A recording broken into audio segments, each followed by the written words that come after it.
Peygamber sallallahu aleyhi ve sellem buyurur ki Allah Teala kar olan insana, qoca olub ağlını itirmiş insana ve peygamberin dəvəti çatmayan insana elçi göndərəcək. Bir de var dördüncü. Kim kömək eləyər?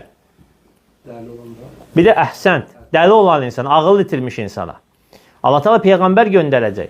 Allah Teala onları imtihana çəkəndə, məhşər qalanda onlar biri deyəcək eşitmədim, biri deyəcək qocaydım, biri deyəcək peygamberi görmədim, biri də deyəcək mən dəli idim, insanlar məni alay edirlər, məni daşqalaq eləyirlər, məsxəriyə qoyurlar. O zaman Allah Teala öz ədaləti ilə onları imtihana çəkəcək. Onları bir elçi göndərəcək. Və deyəcək ki, o elçiyə tabi olun. Elçi deyəcək ki, mənə tabi olun. Deyəcəklər ki, hamısı deyəcək biz tabi olduq. Deyəcək o zaman girin bu oda. Və o dolar üçün imtihan olacaq. Peygamber sallallahu aleyhi ve sellem buyurur ki, Allah'a and olsun ki, eğer onlar oda girmiş olsaydılar, cənnətə girmiş olacaqlar. O özü özlüyündə içi sərin, salamat bir yerdir.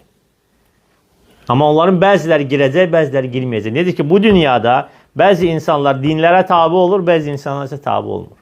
Orada da yenə də xislət öz sözün deyəcək. İnatkarlıqla təvəzzükarlıq öz sözün deyəcək. Yəqin əhli ilə şübhə əhli orada öz sözün deyəcək. Allah Teala orada dəlini dəli kimi gətirməyəcək, qocanı qoca kimi gətirməyəcək, karı kar kimi gətirməyəcək. Allah Teala onları fitrəti üzərində gətirəcək. Sağlam bir şəkildə gətirəcək. Və Allah öz ədaləti ilə də onları imtihana çəkəcək. Necə ki, bu günləri biz bu dünyada imtihana çəkilirik. Allah Teala da onların imtihanını qiyamət günü bir gün içində